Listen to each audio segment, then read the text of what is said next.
Hi, இந்த வீடியோவில் நம்ம இப்போ பார்க்க போகிறது டெல்டா ஸ்டைலில் ரொம்பவே ஃபேமஸாக இருக்கக்கூடிய மஞ்சள் சோறு தான் பார்க்க போகிறோம். மஞ்சள் சோறுனா ஒன்றும் கிடையாது, நம்ம தேங்காய் பால் ரைஸ் நீங்கள் எப்படி செய்வீங்களோ சேம் மெத்தட் தான். ஆனால் அதில் நம்ம எக்ஸ்ட்ரா மஞ்சள் போடுறதுனால இது மஞ்சள் சோறு அப்படின்னு சொல்லிட்டு டெல்டா ஸ்டைலில் சொல்லுவாங்க.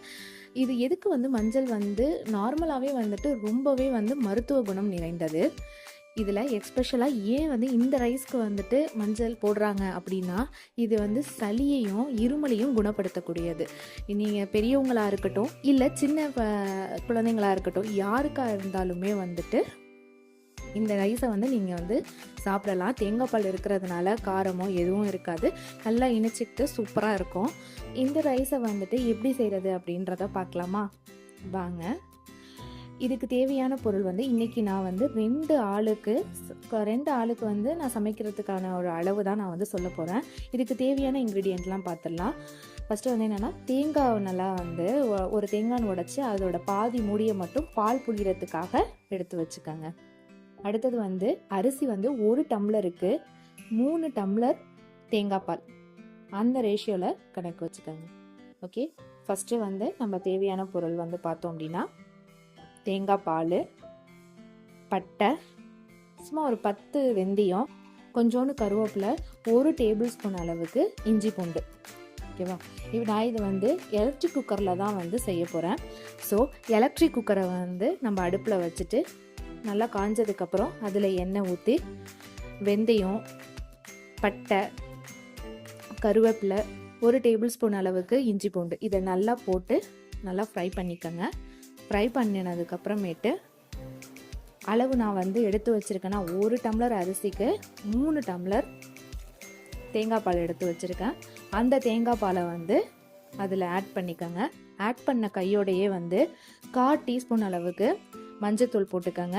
தேவையான அளவு உப்பை போட்டுட்டு அதை எலக்ட்ரிக் அடுப்பில் மாற்றிட்டு ஒரு லிட்டு போட்டு மூடி வச்சுட்டு கையோட அரிசியையும் களைஞ்சி அதில் போட்டுக்கோங்க. 1 டம்ளர் நான் அரிசி நான் சேர்த்துருக்கேன். கையோட அதையும் நீங்கள் களைஞ்சி அதில் போடுங்க. பால் கொதிக்கிறதுக்கு நார்மலாக நம்ம யூஸ்வலாக கொதிச்சதுக்கப்புறம் தான் ரைஸ் போடுவோம் மற்ற சாதத்தில். ஆனால் இந்த தேங்காய் பால் ரைஸை பொறுத்த வரைக்குமே கொதிச்சதுக்கப்புறமேட்டு போடக்கூடாது, பிகாஸ் அது தெரிஞ்சிரும். ஸோ அதனால் கொதிக்கிறதுக்கு முன்னாடியே எல்லாமே போட்டு பர்ஃபெக்டாக மூடி வச்சிட்டிங்க அப்படின்னா, மறுபடியும் மூடி போட்டு மூடிட்டிங்க அப்படின்னா சூப்பராக ரைஸ் நமக்கு நல்லா வெந்து சூப்பராக ஒரு நல்லா அதோட வெந்துட்டுருக்கும் போதே அப்படியே வீடே அவ்வளோ மணக்கும், நல்லா வாசனையாக இருக்கும். அடிக்கடி கொஞ்சம் அடிக்கடியில் 2 டைம்ஸ் நீங்கள் ஓப்பன் பண்ணி அதை ஒரு கிண்டி விட்டுக்கங்க. உங்களுக்கு சளி தொந்தரவு, இருமல் தொந்தரவு இருந்துச்சுன்னா இந்த சாப்பாடை தாராளமாக நீங்கள் சாப்பிட்டீங்க அப்படின்னா ஈஸியாகவே க்யூர் ஆகும் சீக்கிரமாகவே. அது மட்டும் இல்லாமல் இது நீங்கள் ஆஃபீஸ் போகிறவங்களா இருக்கட்டும், இல்லை நீங்கள் லஞ்ச் பாக்ஸ் ப்ரிப்பேர் பண்ணுறவங்களா இருக்கட்டும், ரொம்பவே ஈஸியான குயிக்காக செஞ்சு முடிச்சிடலாம். அந்த மாதிரியான ஒரு ரெசிபி தான் இது.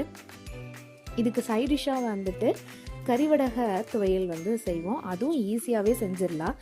ஸோ அந்த மாதிரி நீங்கள் செஞ்சு சாப்பிடும்பொழுது ரொம்பவே ஹெல்த்துக்கு ரொம்ப நல்லது. இது 2 வீக்ஸ் கண்டிப்பாக இதை எடுத்துக்கோங்க. ஏன்னா இதில் மஞ்சள் சேர்க்கறதுனால ரொம்ப சளி இருக்கோ இல்லை இருமல் இருக்கோ இல்லையோ, இல்லாமல் இருந்தாலும் ஓகே தான், அதை நீங்கள் தாராளமாக நீங்கள் எடுத்துக்கலாம். இது சூப்பராகவே பர்ஃபெக்டாக வந்திருக்கு. இப்போ நம்ம சாப்பிடலாம்.